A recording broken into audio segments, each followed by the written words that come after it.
ఐక్యత, వర్ధిల్లాలి పేదల ఐక్యత, వర్ధిల్లాలి పేదల ఐక్యత.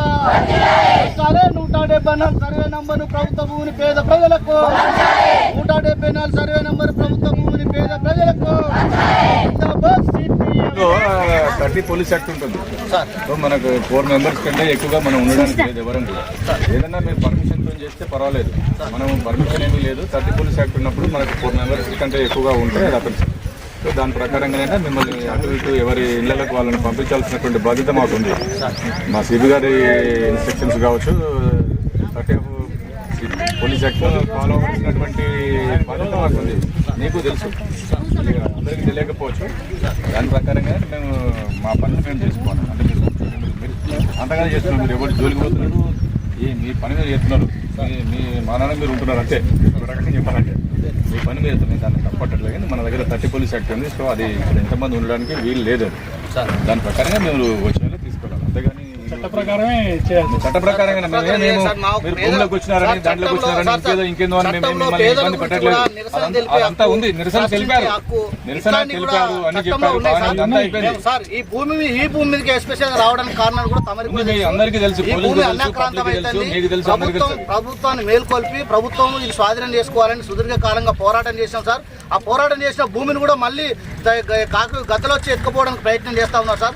అందుకోసం పేద ప్రజలకు పంచాలని చెప్పేసి పేదల పక్షాన్ని మాట్లాడుతున్నాం సార్.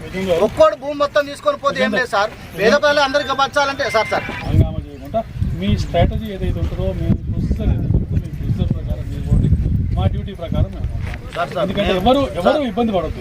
మేమైతే ఇక్కడి నుంచి అయితే లేదు సార్. ఎందుకంటే సార్ ఒక మాట, ఎందుకోసం అంటే ఈ భూమిని మేము ఇక్కడి నుంచి లేచిపోయిన మరో క్షణమే వాళ్ళు ఆల్రెడీ కోర్టు దగ్గర ఉన్నారు. వాళ్ళు చేయడానికి అవకాశాలు ఉన్నాయి సార్. దయచేసి మీరు అరెస్ట్ చేసినా, మా మీద కేసు పెట్టినా, మమ్మల్ని జైలు పంపించినా మేము మాత్రం ఈ భూమినే పడితే ఈ భూమినే ఉంటాం సార్. 174 సర్వే నంబర్ను ప్రభుత్వ భూమిని పేద ప్రజలకు,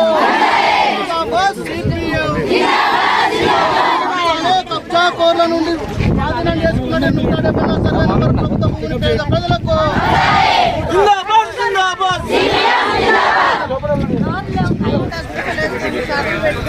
అనగానే గవర్నమెంట్ మీకు ఇచ్చేది కదా, స్టేటస్ కో అనేది ఉంది. ఆ స్టేటస్ కో అనేది వెకేట్ చేసే ప్రయత్నం మేము చేస్తున్నాం.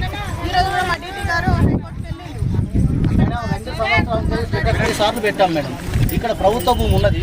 ఈ భూమిని ప్రభుత్వం ఎందుకు స్వాధీనం చేసుకోలేకపోతే లాజికల్ పేరు చెప్పి, చట్టం పేరు చెప్పి ఎన్ని రోజులు ఇట్లా దాట వేసుకుంటూ పోతుంటే ఒక భూ కబ్జా కోరుకు, ఒక హత్యా కోరుకు ఎన్ని రోజులు ఇట్లాంటి సపోర్ట్ చేస్తారు. సపోర్ట్ చేయట్లేదు, ఎవరికి సపోర్ట్ చేయట్లేదు. ప్రభుత్వం మీ మద్దతు ఉంటే ఇంకా మేము 2 అడుగులు ముందుకు ఈజీగా మేము పోగలుగుతాం. మీ మద్దతు లేకపోతే మాకు కూడా కష్టమైంది. ఎందుకంటే అవతల ఎవరున్నారో ఎందులో తెలుసు. మీకు అంత పాజిటివ్గానే జరుగుతుంది. మీకు 1000% చెప్తున్నాను నేను, మీకు పాజిటివ్గా జరుగుతుంది. మీకు పాజిటివ్ ఇంతకుముందు కూడా చెప్పాను. ఆ స్టేటస్గా వెకేట్ చేయించడానికి మేము ప్రయత్నం చేయకపోతే ప్రయత్నం చేస్తలేదు రెవెన్యూ డిపార్ట్మెంట్ అని చెప్పని మనం ఒకటి అనాలి. మేము ప్రయత్నం చేస్తున్నప్పుడు మా ప్రయత్నాన్ని సపోర్ట్ చేస్తే ఇంకా మనకు తొందర అవుతుంది, స్పీడ్ అవుతుంది, ఈజీగా. ఇప్పుడు మీరు ఇదేదో చేసిన దానికి ఇదేం పెద్ద దొంగతనం చేసింది అని చెప్పని దీన్ని మేము తప్పుపడతలేము. మీరు చేసిండ్రు. మనకు మండల ఎగ్జిక్యూటివ్ మేజిస్ట్రేట్ వచ్చారు, నేను ఏసీపీ, నేను వచ్చిన మన వాళ్ళు అందరూ వచ్చిండ్రు. మనకు విషయం కూడా అందరూ తెలుసు. మీకు తెలిసింది నాకు తెలుసు, నాకు తెలిసింది మీకు తెలుసు. దీన్ని ఏంటంటే కొనసాగిద్దాం. వచ్చేదాకా మీరు పోరాటం చేయండి, వద్దంటలేదు. కానీ ఇక ఇప్పటికి చేసిన కాడికి ఓకే. ఇంకా గంట సేపు 2 గంటల నుంచి నాకు ఇదే ఉంటుంది. అప్పుడు